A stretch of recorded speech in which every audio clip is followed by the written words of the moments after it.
The birth of Nobita, Nobita का जन्म। आखिर नोबिता के जन्म का दिन कैसा था और उसका पहला जन्मदिन आंसुओं से क्यों भरा हुआ था, ये हम देखेंगे इस एपिसोड में। The day when I was born. एक दिन गर्मियों की नोबिता को छुट्टियां पड़ गई थी और वो बहुत खुश हंसता खेलता अपने घर वापस जा रहा था। तो रास्ते में उसको मीठाकारी चींटियां मिलती हैं, तो वो उनके साथ खेलने लग जाता है। और जब फिर वो घर की तरफ जाने लगता है तो उसका बैलेंस बिगड़ता है, तो वो एक विशाल और हरे भरे पेड़ के सामने गिर जाता है। नोबिता हंसता है और फिर घर की ओर चला जाता है। कोई तो बात थी जिस वजह से नोबिता आज इतना खुश था। तो नोबिता अब घर पहुंचता है और अपने स्विमिंग बैग को खोले बगैर ही वॉशिंग मशीन में डाल देता है और सीधा अपने रूम में जाकर कैलेंडर को देखता है और उसे देखकर वो बहुत ज्यादा खुश हो जाता है। तो नोबिता डोरेमोन से पूछता है कि आज मम ने क्या क्या किया। तो डोरेमोन बताता है कि कुछ सामान खरीदा, घर साफ किया और आज वो काफी बिजी थी। ये सुनकर नोबिता और भी ज्यादा खुश हो गया कि उन्होंने जरूर मेरे लिए कुछ खरीदा होगा। और फिर नोबिता अपनी मॉम का वेट करने लग जाता है। अब थोड़ी देर बाद डोरेमोन उसे कहता है कि माना तुम्हारी समर वेकेशन चल रही है, लेकिन तुम्हें अपनी मॉम की हेल्प करवानी चाहिए। तो नोबिता कैलेंडर की तरफ इशारा करता है तो डोरेमोन को याद आता है कि आज तो नोबिता की बर्थडे है, इसीलिए नोबिता आज इतना खुश है। तभी उसकी मॉम उसे आवाज लगाती हुई उसके रूम की तरफ आती है। तो नोबिता आंखों में चमक लिए उनका इंतजार करने लग जाता है, क्योंकि उसे लगता है कि शायद वो उसे विश करने आ रही हैं। तो नोबिता की मॉम उसे स्विमिंग बैग ओपन किए बिना वॉशिंग मशीन में डालने के लिए डांटती है और उसे होमवर्क ना करने पे भी बहुत सुनाती है। और वो भूल चुकी थी कि आज उनके बेटे का जन्मदिन है। इसी बीच नोबिता उन्हें आज का दिन याद दिलाने की कोशिश कर रहा था, लेकिन वो कुछ भी नहीं सुनती। तो नोबिता उन्हें कहता है कि आप हमेशा मुझे डांटती रहती हो, आपको मुझ पर भरोसा ही नहीं है। और नोबिता कहता है कि मैं अपना होमवर्क खुद कर लूंगा। तो नोबिता की मॉम एक गहरी सांस छोड़ती है और उसे कहती है कि जो करना है कर लो। और ये कहकर उसकी मॉम वापस जाने लगती है। तो नोबिता जल्दी से अपने कमरे से भागता हुआ अपनी मॉम को टक्कर मार के बाहर खेलने की तरफ जाने लगता है। ये देखकर नोबिता की मॉम को बहुत ज्यादा गुस्सा आ जाता है कि अभी मैं इसको डांट कर आई, ये फिर खेलने जा रहा है।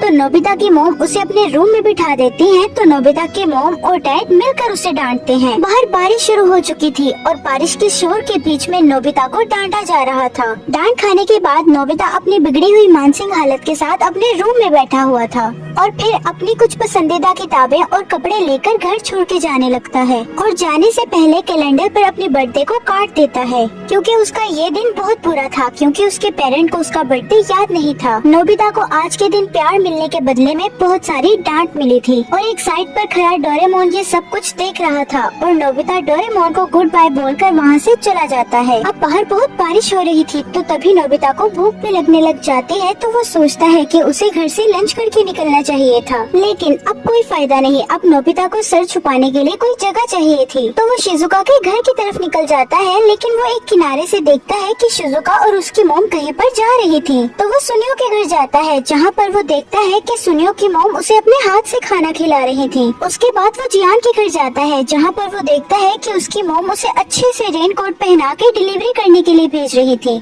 इसको देख के नोबिता को महसूस होता है कि मेरे पेरेंट्स के अलावा सबके पेरेंट्स अपने बच्चों से बहुत ज्यादा प्यार करते हैं और मेरे पेरेंट्स को तो मेरा जन्मदिन भी याद नहीं है। तो नोबिता को बहुत अकेला महसूस होता है और शहर में कोई ऐसी जगह भी नहीं थी जहाँ पर वो रह सके। तो अब वो बहुत दूर चला जाता है और रास्ते में जब वो पुराने घरों के बीच में से गुजरता है तो उसकी नजर एक कटे हुए पेड़ पर जाती है, जिसको कुछ देर लगातार देखने के बाद वो आगे निकल जाता है और एक नदी के किनारे पहुँच जाता है, जहाँ पर वो कुछ देर बैठ जाता है। तभी डोरेमोन मजाक के मूड में वहाँ नोबिता के पास पहुँच जाता है और उसे घर चलने के लिए कहता है, लेकिन नोबिता उसे घर जाने से इनकार कर देता है। तो नोबिता डोरेमोन से कहता है कि मैं शायद प्यारा या क्यूट नहीं हूँ, इसीलिए मेरे पेरेंट्स को मेरा जन्मदिन याद नहीं है। ये सुनकर डोरेमोन थोड़ा गुस्सा हो जाता है और कहता है, चलो उस दिन चलते हैं जिस दिन तुम पैदा हुए थे, और अगर उस दिन तुम्हारे पेरेंट्स तुम्हें प्यार नहीं करते होंगे तो मैं तुम्हें ये गैजेट दे दूंगा, इसमें तुम उनसे अलग रह सकते हो। और अब वो दोनों टाइम मशीन में बैठकर पास्ट में चले जाते हैं। और दूसरी तरफ उनके पेरेंट्स को फील होता है कि उन्होंने नोबिता को बहुत ज्यादा ही डांट दिया,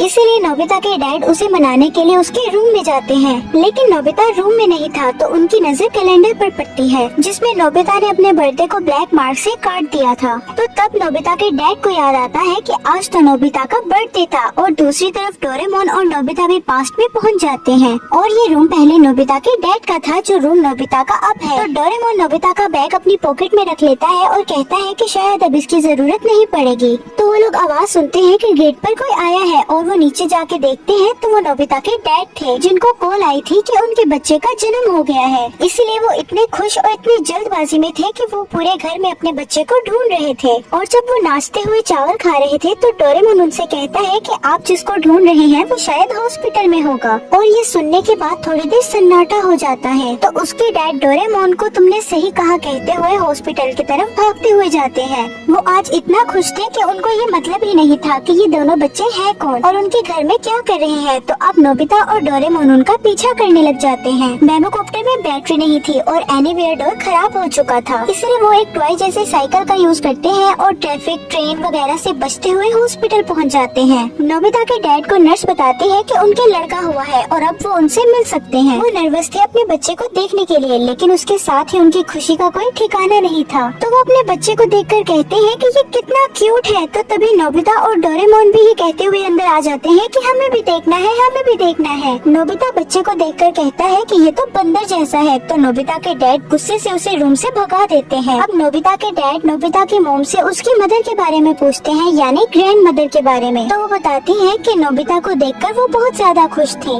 उनकी स्माइल देखने लायक थी, लेकिन अब वो घर जा चुकी है। तो नोबिता के डैड हॉस्पिटल लेट पहुंचने के लिए नोबिता की मॉम से माफी मांगते हैं और वो उन्हें माफ भी कर देती है। अब थोड़ी देर बाद वो उसके डैड से पूछती है कि हम बच्चे का क्या नाम रखें। तो उसके डैड कहते हैं नोबिता। ये सुनकर नोबिता बाहर खड़ा चिल्लाने लग जाता है कि उनको मेरे से नाम पूछ के रखना चाहिए था, ये कैसा नाम है, और अंदर जाने लगता है। लेकिन डोरेमोन उसे रोक देता है और कहता है कि हम फिर से अंदर गए तो हमें डांट पड़ेगी। तो वो लोग सुनते हैं कि नोबिता की मॉम को भी ये नाम बहुत पसंद आया। तो वो नोबिता की मॉम इसका मतलब पूछने लग जाती है। तो नोबिता के डैड विंडो से पर्दा हटाते हैं तो नोबिता की मॉम देखते हैं कि सामने एक बहुत बेहद खूबसूरत पेड़ है और वो पेड़ हॉस्पिटल के बीचों बीच है। तो नोबिता के डैड आंखों में उम्मीद लिए बोलते हैं कि जब भी हम हॉस्पिटल आते हैं तो इस पेड़ को देखते हैं। मैं चाहता हूँ कि हमारा बेटा भी इस पेड़ की तरह लगातार ग्रो करे, वो हमेशा ऊंचा रहे, तेजस्वी रहे। नोबिता ये सब बाहर खड़ा सुन रहा था। तो नोबिता के डैड कहते हैं कि अगर वो तुम्हारे जैसा हुआ तो उसका रिजल्ट बहुत अच्छा रहेगा,